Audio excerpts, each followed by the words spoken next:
अच्छा जी, तो आपने पैसे कमाना शुरू कर दिए हैं, कोलैबोरेशंस कर लिए हैं, ग्रोथ दबा के ठकाठक हो रही है। रेवेन्यू स्ट्रीम्स आप और क्या-क्या बना सकते हैं अपने यूट्यूब से? अच्छा देखें, इसके अंदर मैं आपको अपनी एग्जांपल सबसे पहले दूँगा क्योंकि ज़ाहिर है मैं ही आपको बता रहा हूँ। But obviously this is not the rule. मेरी जो सिचुएशन है वो काफ़ी एक आइसोलेटेड सिचुएशन है, बट आप इससे आइडिया ज़रूर ले सकते हैं। देखिए, यूट्यूब से पहले अगर मैंने आपको अभी तक इस चैनल के ऊपर ये नहीं बताया, तो मेरा डिज़ाइन का काम था। I have always been a designer. मैंने इलस्ट्रेशंस, ड्राइंग्स करता हूँ, मैं ग्राफिक डिज़ाइन करता हूँ और मैं इसमें फ्रीलांसिंग पिछले तकरीबन 11 साल से कर रहा हूँ। उसके बाद मैंने 3 कंपनीज़ भी बनाई हैं डिज़ाइन की। मैं इस वक्त उनमें से 2 कंपनीज़ करंटली अभी भी रन करता हूँ। एक कंपनी उसमें जो है वो एनिमेशंस और कार्टून्स बनाती है। दूसरी कंपनी जो है वो एक इंटीरियर का, आप समझ लें, हम वॉल आर्ट करते हैं बेसिकली। एक्चुअली आउटडोर भी कर सकते हैं। मुझे हमेशा कंफ्यूज हो जाता हूँ मैं उसको एक्सप्लेन कैसे करना है, बट बेसिकली हम वॉल आर्ट करते हैं। हम बड़ी बड़ी दीवारों के ऊपर हमारी कंपनी जो है वो बड़े बड़े आर्ट वर्क्स बनाती है। मैं उसमें बहुत सारी चीज़ें डिज़ाइन करता हूँ, मेरे साथ एक पूरी टीम है और ऑब्वियसली फिर हमारी पेंटर्स की एक पूरी टीम है, एक क्रू है, और हम लोग जाके जिम्स में, हॉस्टल्स में, रेस्टोरेंट्स में, स्कूल्स में, ऑफिसेज में, यू नेम इट, हम ऐसी हर जगह के ऊपर जाके बड़े बड़े आर्ट वर्क्स बनाते हैं। अब जब मैंने YouTube अपना स्टार्ट किया तो मेरे लिए मेरा YouTube चैनल सिर्फ मेरे कंटेंट का एक प्लेटफॉर्म नहीं था, but it was also like a platform जिसमें मैं अपने बाकी बिजनेसेस को जो है वो प्रमोट कर सकूं। तो अगर आपका कोई भी YouTube से बाहर काम है तो मेक श्योर कि बड़े स्मार्टली, बड़े प्लेफुल और बड़े अच्छे तरीके से आप उस काम को अपने YouTube के ऊपर प्रमोट करें, क्योंकि भाई देखें, आपका चैनल है, आपकी दुकान है, आप उसमें जो कुछ भी बेचें अच्छे तरीके से बेचें ताकि ऑडियंस को समझ आए। मगर ऑब्वियसली मेरा केस थोड़ा रिवर्स में है, क्योंकि मैंने पहले अपने सारे बिजनेस सेटअप किए थे, उसके बाद मैं यूट्यूब में जंप किया। बहुत सारे लोगों का ये उल्टा सीन होता है कि पहले वो यूट्यूब में आते हैं, यूट्यूब से पैसे बनाना शुरू करते हैं, and then they start thinking कि अच्छा यार, अब इस पैसे का क्या किया जाए। तो ऑल्टरनेटिव रेवेन्यू स्ट्रीम्स जो हैं, जिनके बारे में मैंने आपसे बात करी है, वो होना ज़रूरी है। और उसका यही सीन है जो मैंने पिछली वीडियो में आपको बताया था कि you have to invest back.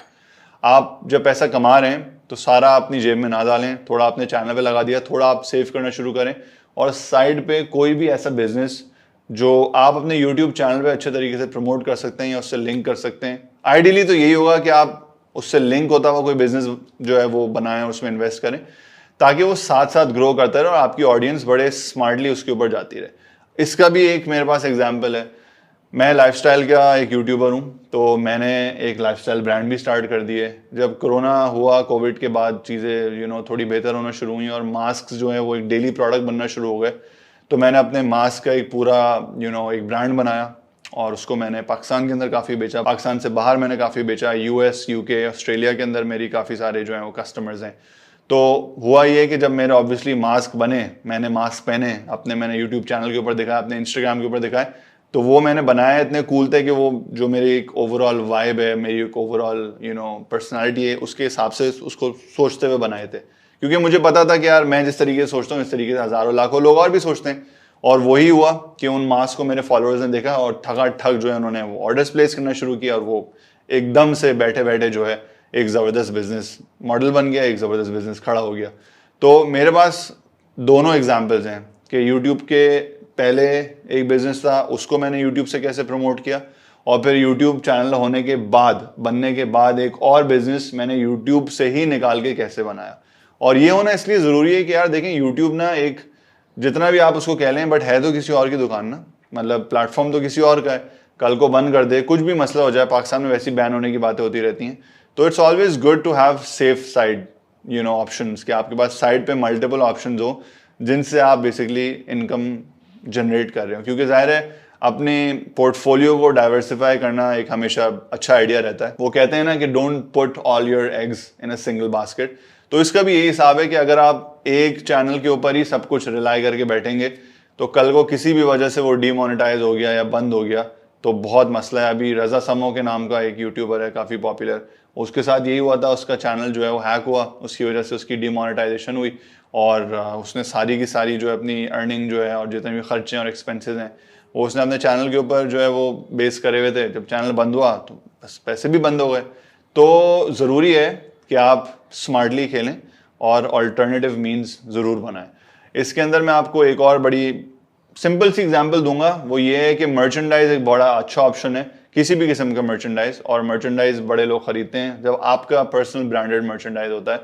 So for example आप खाने का यूट्यूब चैनल है आपका, आपने अपने सॉसेज लॉन्च कर दिए, मसाले लॉन्च कर दिए, आपने अपनी टी शर्ट्स लॉन्च कर दी, शेफ हैट्स आपने अपनी लॉन्च कर दी, आपने किचन यूटेंसिल्स जो हैं वो बाहर से चाइना से इंपोर्ट करा के उनको बेचना शुरू कर दिया अपने नाम से। तो आइडियाज़ बहुत सारे हैं। आप जिम ट्रेनर हैं, आपने अपनी सप्लीमेंट बॉटल्स बेचना शुरू कर दिए, आपने अपने जिम प्लान्स बेचना शुरू कर दिए, आपने कस्टमाइज्ड मील्स बेचना शुरू कर दिए। तो ये सारी चीज़ें आप अपने चैनल से ही डिराइव कर सकते हैं, एंड देन आपके चैनल के थ्रू ही वो एक बिजनेस बनेगा, एंड इवेंचुअली फिर वो अपनी आइसोलेशन के अंदर इंडिपेंडेंटली बनना शुरू हो जाएगा। फिर आपको एक पॉइंट आएगा कि चैनल से कनेक्ट करने की भी ज़रूरत नहीं पड़ेगी, क्योंकि ऑन इट्स ओन उसकी ऑडियंस एक बन जाएगी। तो it's always good to have multiple revenue streams, क्योंकि ज़ाहिर है यार ज़्यादा पैसा किसको बुरा लगता है, और ये स्मार्ट भी है और एक अच्छा तरीका भी है अपने पैसे बनाने का और अपने आप को सेफ रखने का।